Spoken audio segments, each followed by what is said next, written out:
Besedi vabim današnjega slavnostnega govornika, profesorja dr. Andreja Finka, uglednega pravnika, strokovnjaka za mednarodne odnose, politologa, univerzitetnega profesorja, prevajalca, odvetnika in publicista, če naštejemo le nekaj njegovih vlog. Dr. Fink, vabljeni k mikrofonu.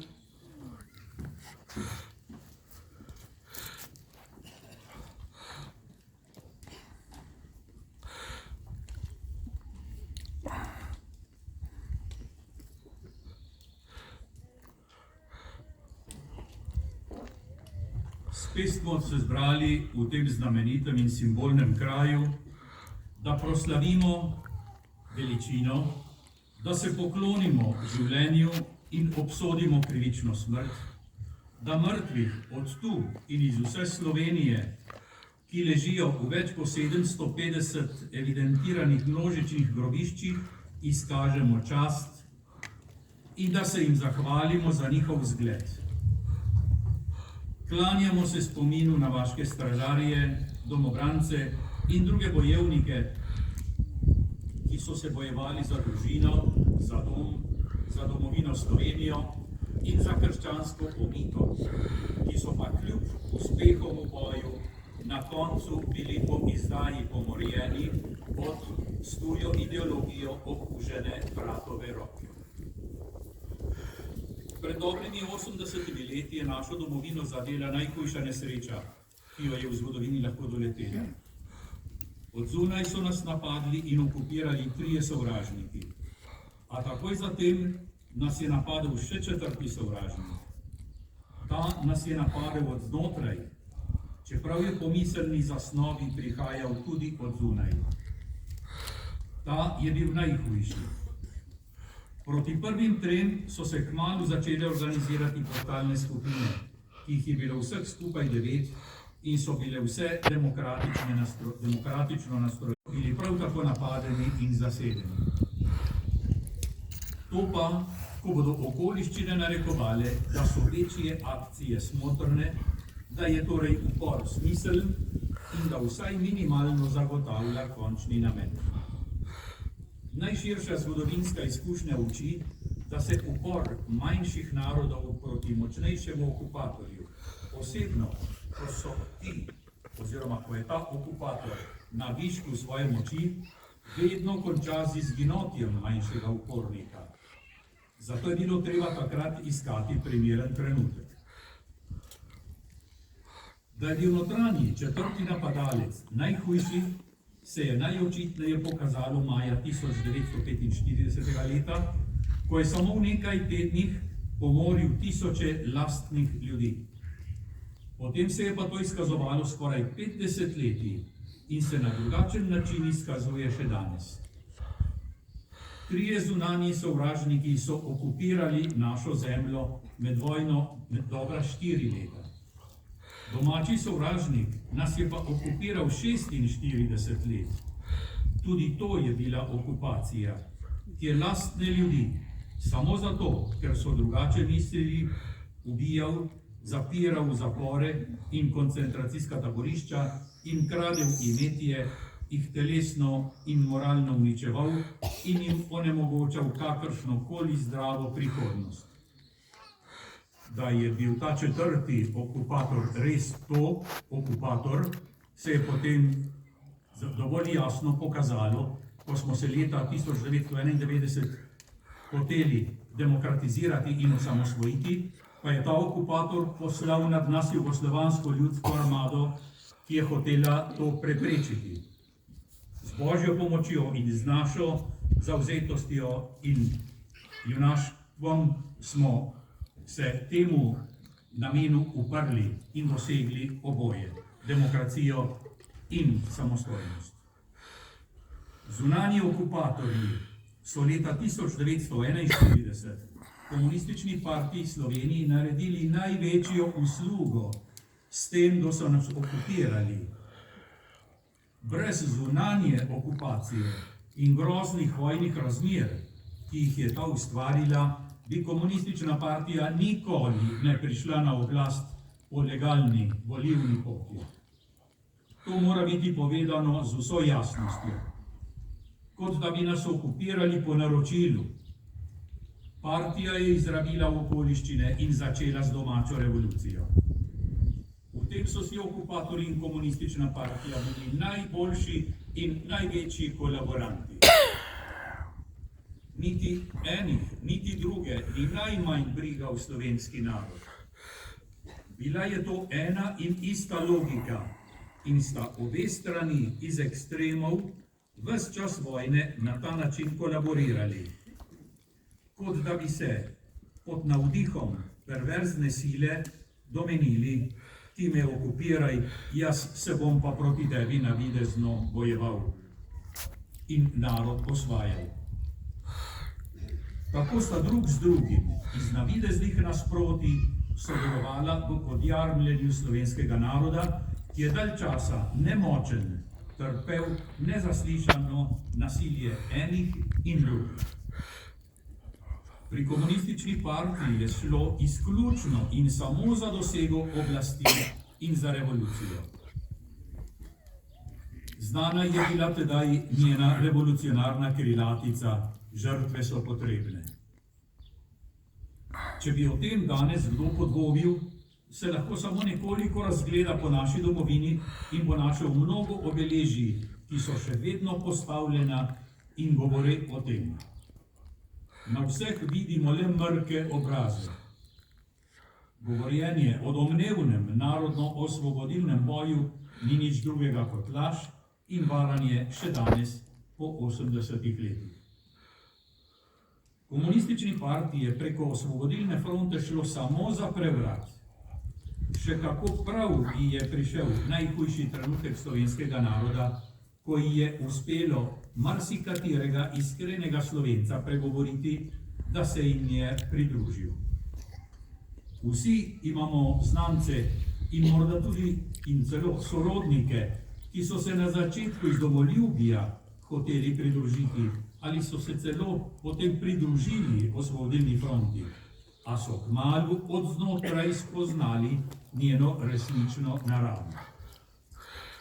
Vemo, da je nekaterim uspelo od nje odstopiti, drugim ne.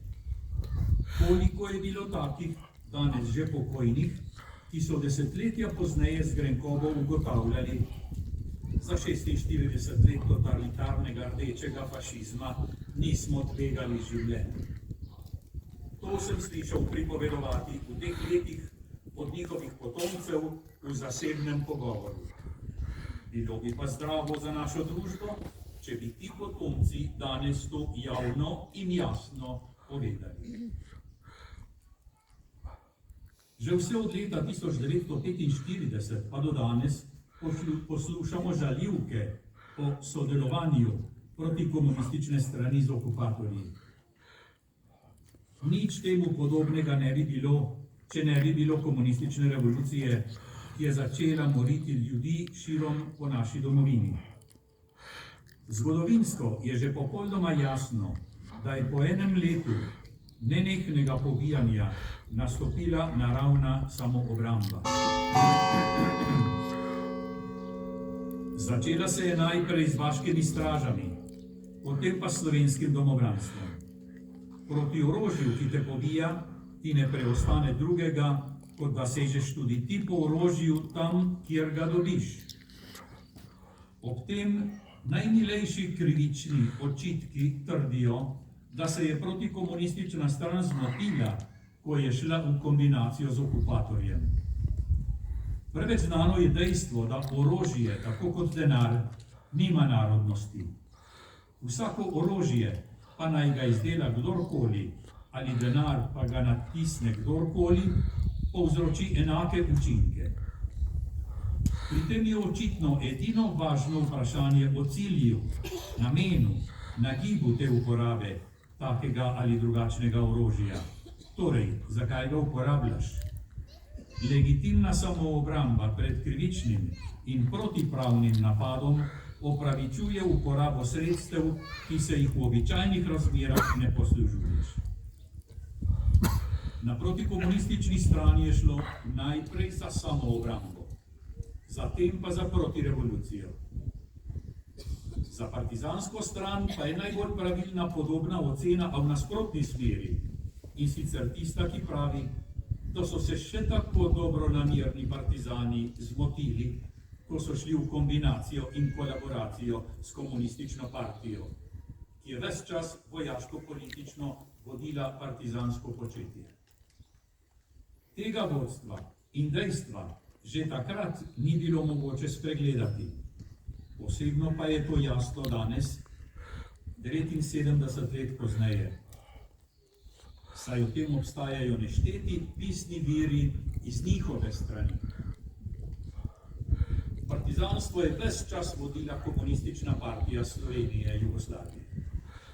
Nobenega narodno-osvobodilnega boja ni bilo. Šlo jim je samo za revolucijo in za oblast. O tem nam dovolj zgovorno pričajo tudi partizanske pesmi in pesnitve.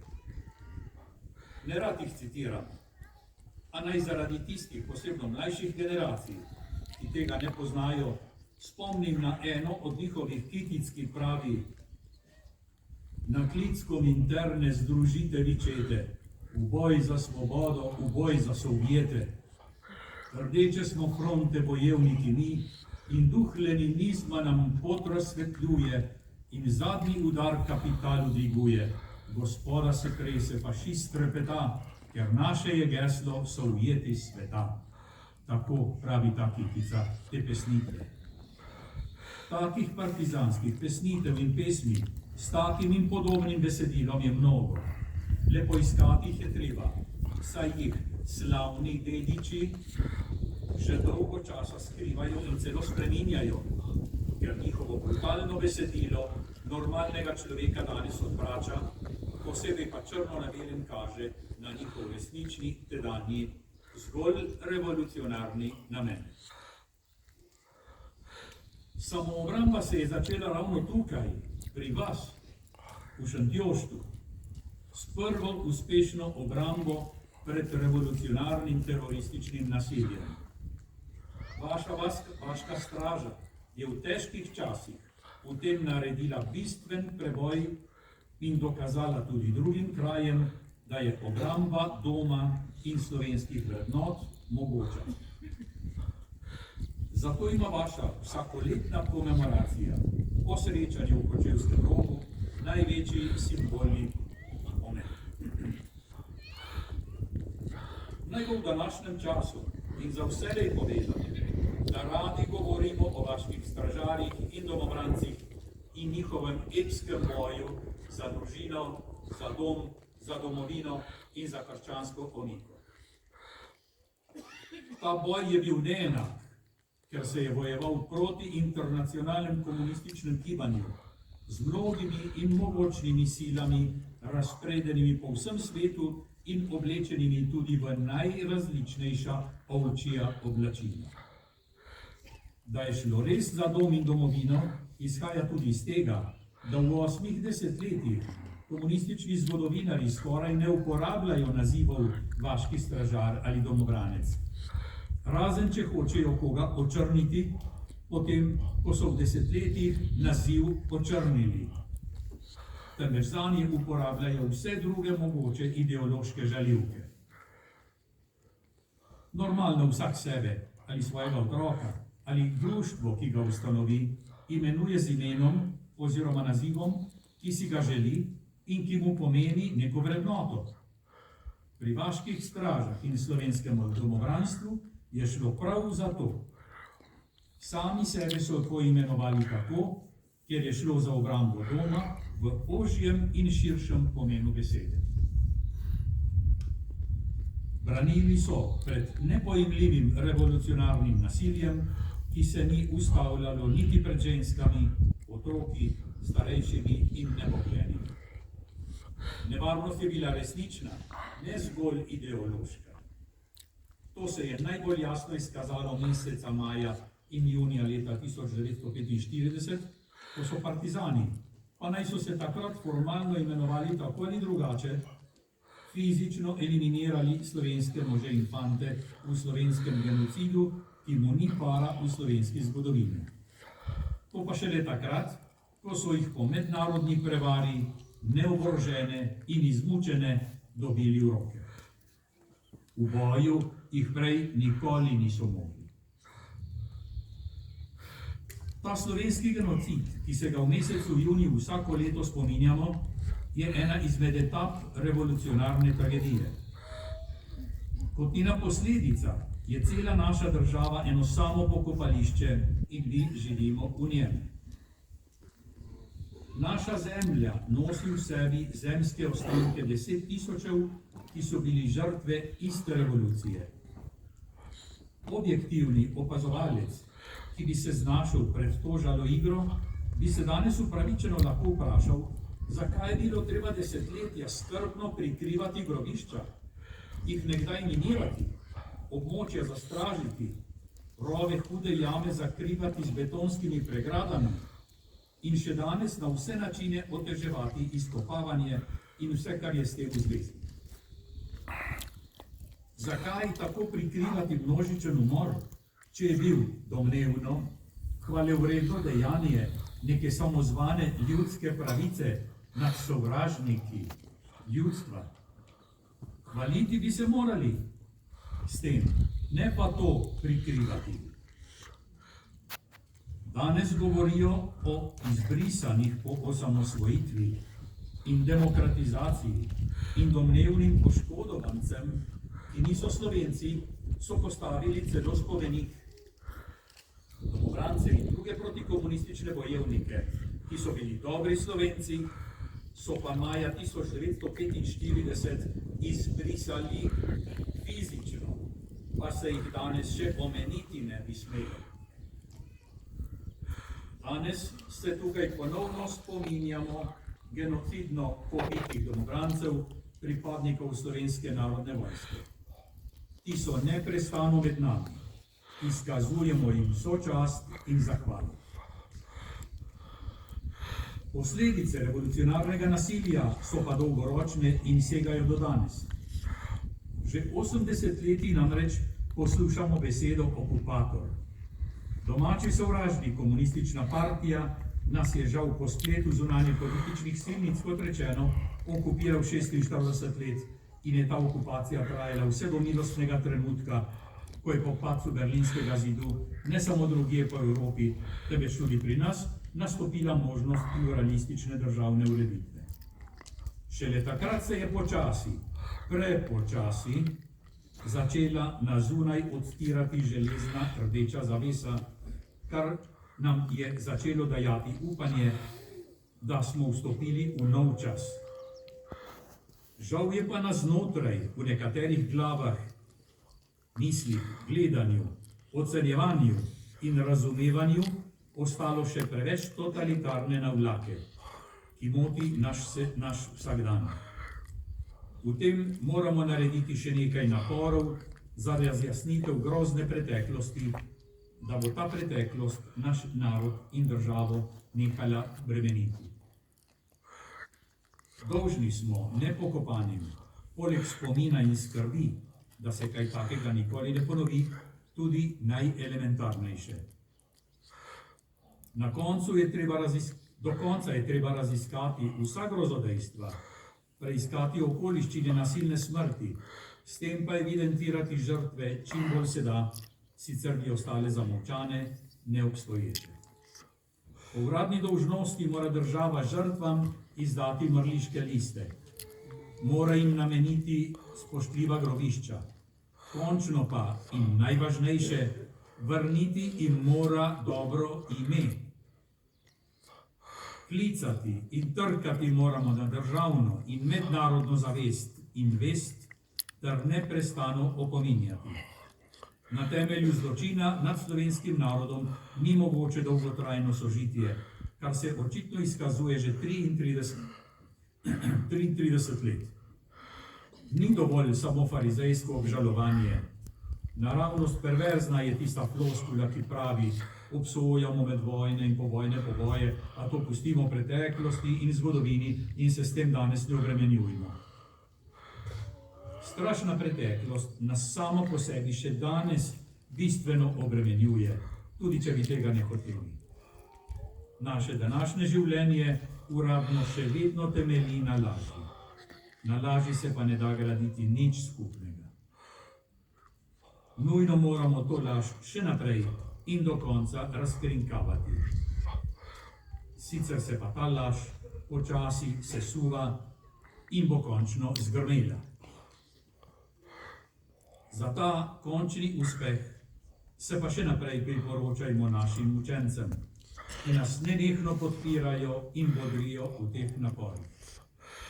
Razkropljeni po slovenski zemlji nenehno kličejo Božji blagoslov nanjo in na nas, da vztrajamo, da se še bolj utrdi naš pogum in da prikličemo na nam pravico, ki jo že 80 leti terja naša zgodovina.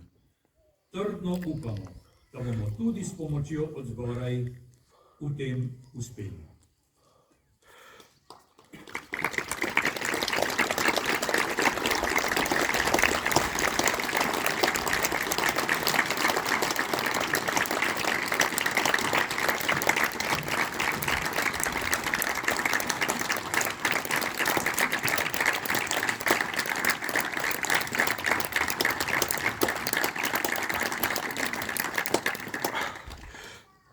Iskrena hvala profesorju dr. Andreju Finku za pogumne in pronicljive besede.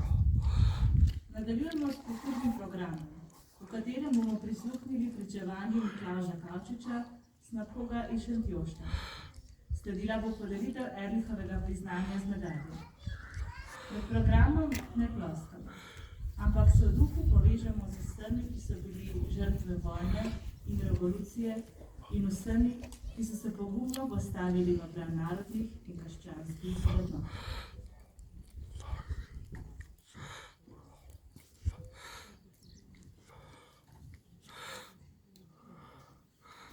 Naj nikdo ne misli, da majhni otroci nič ne razumejo.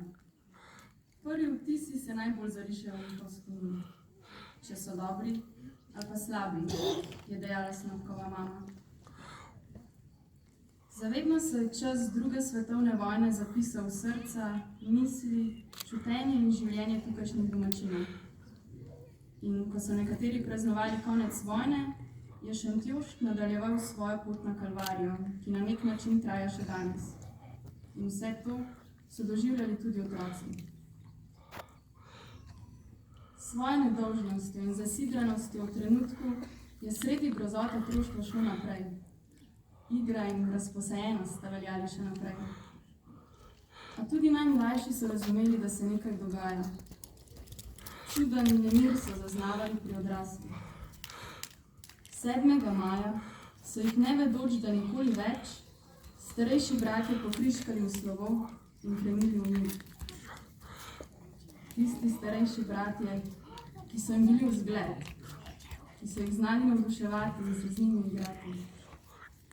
Tisti starejši bratje, ob katerih so se počutili varno in so obljubljali boljšo prihodnost celi družini. Tisti veliki, skravžani, močni, nasmejani starejši bratje.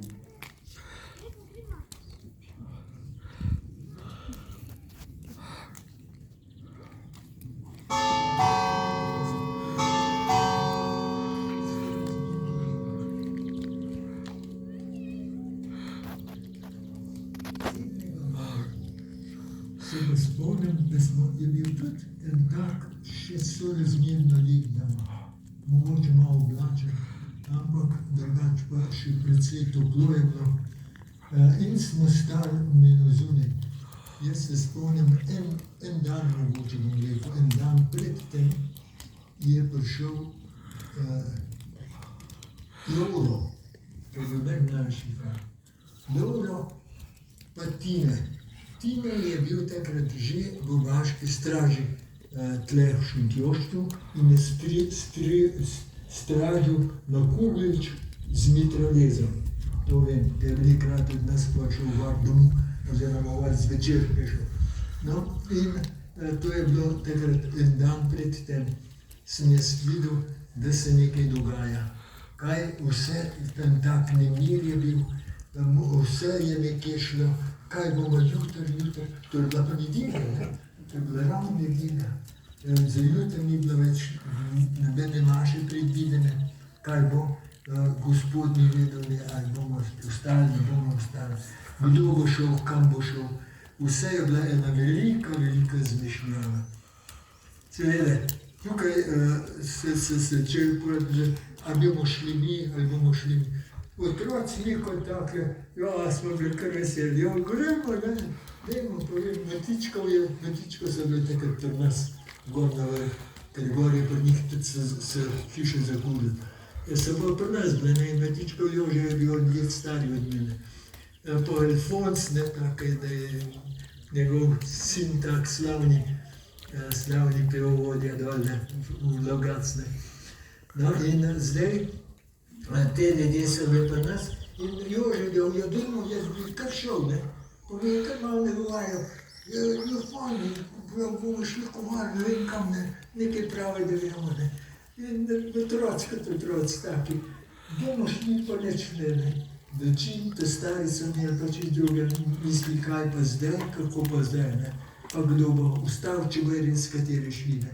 No, v glavnem, zgodilo se je potem, da je praktično, kar je bila vaška straža, ki je bila tukaj stacionirana na tem našem koncu, v Šparu, že tam okrog, torej te so odšli zjutraj, no se mogoče bom rekel, en dan pred tem so že iz Rovt hodili in je ena cela armada teh ljudi peš šla skozi vas in naprej dol v Kurjo vas pa proti Gorenjski, ne.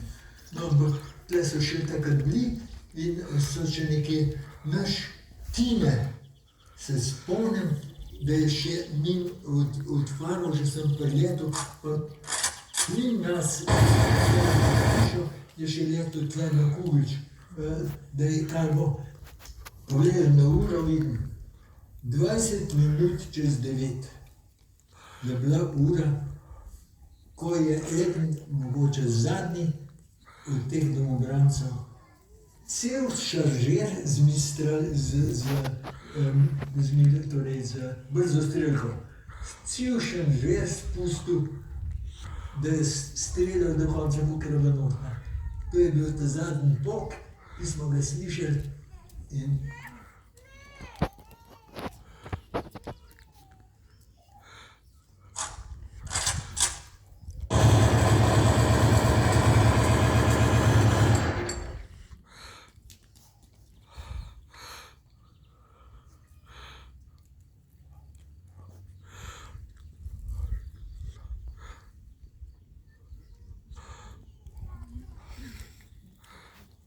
pa tišina, nobenega več,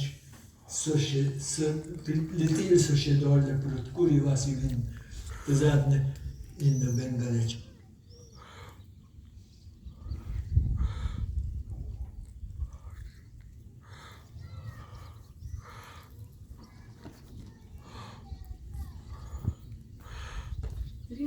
Miklavž je tako izgubil 5 bratov. Eden je odšel v Argentino, očeta je ubila bomba. In nihče mu ni povedal, kdaj, zakaj, kako, kje. Odraščal je s kopico neodgovorjenih vprašanj. Kdo zmore dati odgovore na neodgovorjena vprašanja? Kdo nagovoriti trpljenje trpečih? Kdo poiskati smisel prestanega zla? Pravna država, raziskave, spravna beseda, Božja prisotnost, umetnost. Potopimo se danes v naročje slednje.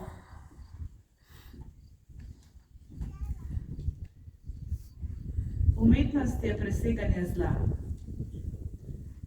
Lepota je zmaga nad težo in pokvarjenostjo sveta.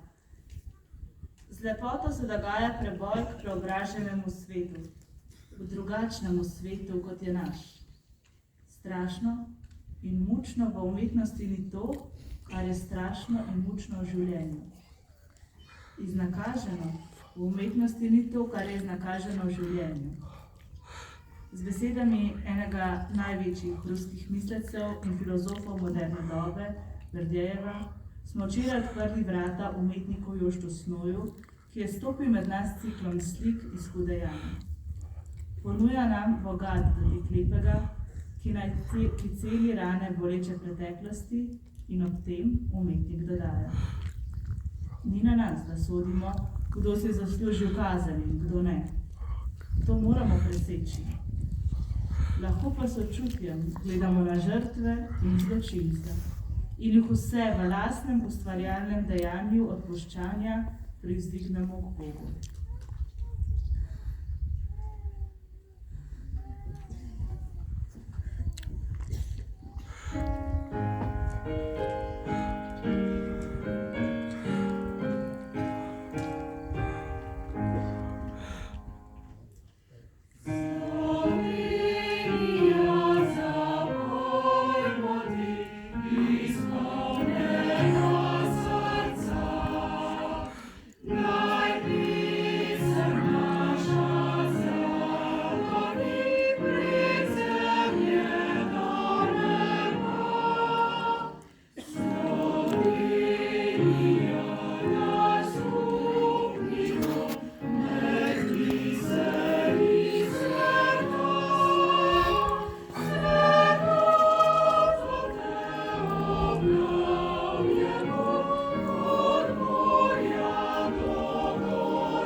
Odbor za podelitev Ehrlichovih priznanj podeljuje priznanja zaslužnim Slovenkam in Slovencem ter ustanovam in društvom, ki s svojim delom, pogumom, vztrajnostjo, predanostjo in ljubeznijo ohranjajo spomin na bogato slovensko zgodovino in so nam v spodbudo, da to dediščino prenašamo naslednjim rodovom.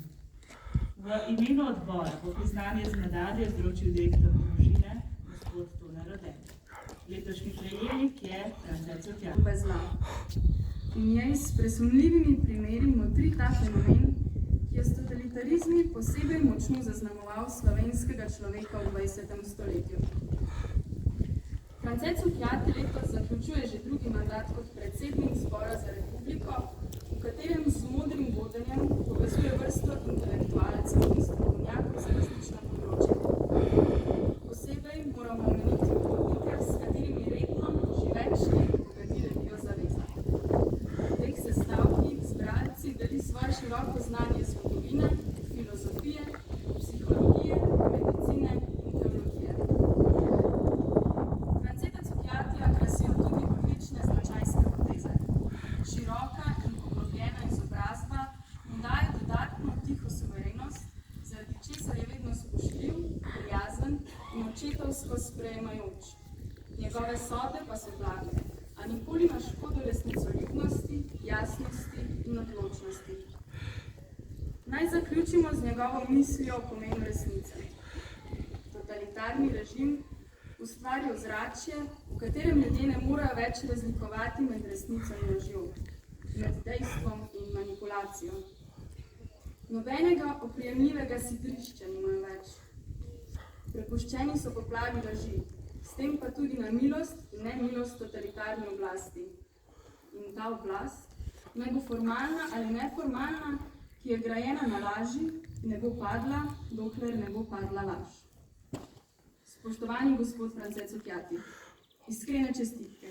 Vabimo vas, da prevzamete Ehrlichovo priznanje z medaljo.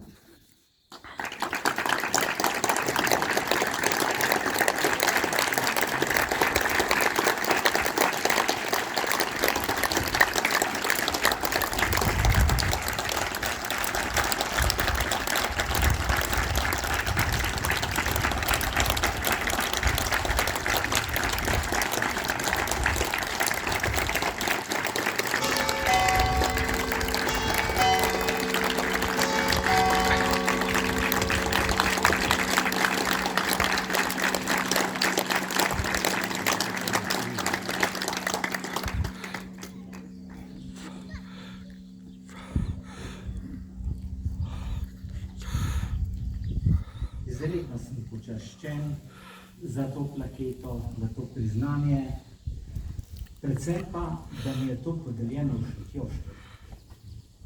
Bom povedal zakaj, če sem. Ko sem, kot ste slišali, pred 24 leti prišel na Vrhniko, zdaj sem bil Ljubljani, splošno zdravnik. Seveda, tukaj je bilo mnogo tudi terenskih obiskov pacientov po vaseh. Takrat smo še hodili splošni zdravniki na obisk, kjer če pacient ni mogel priti v ambulanto. In spremljal sem primere, ki so praktično že napovedovali smrt tedne, mesece, leta in so ostali doma, v domačem objemu in skrbi. In potem, ko je ugasnilo življenje, sem še enkrat prišel v družino in težko povem, zakaj sem čutil, da je to sedaj drugačna družina, drugačni ljudje. Pacient je umrl, ampak te ljudje so postali drugačni. V čem? Vsekakor bolj umirjeni, manj zaletavi, bolj zreli, bolj dobri. In nekaj tega sem tudi opazil pri pacientkah iz Šentjošta.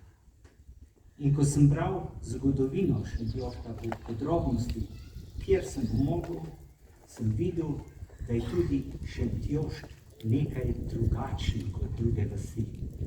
Drugačen. Zato sem vesel, da sem tukaj sprejel to.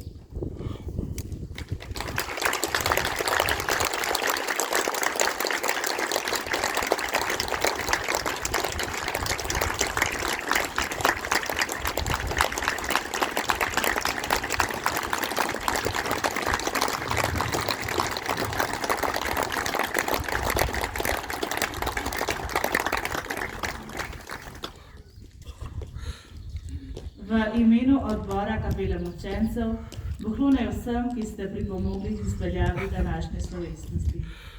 Vabljeni, da se zadržite v dobrotah in kapljici domačih gospodinj in gospodarjev. Še posebej pa, da si v stari cerkvi svetega Jošta ogledate razstavo akademskega slikarja Jošta Snoja. Ne zaželimo še ob koncu veselo praznovanje ob skorajšnjem rojstnem dnevu domovine Slovenije. Bog te živi, draga Slovenija. Naj bo zdrava, naša lepa domovina.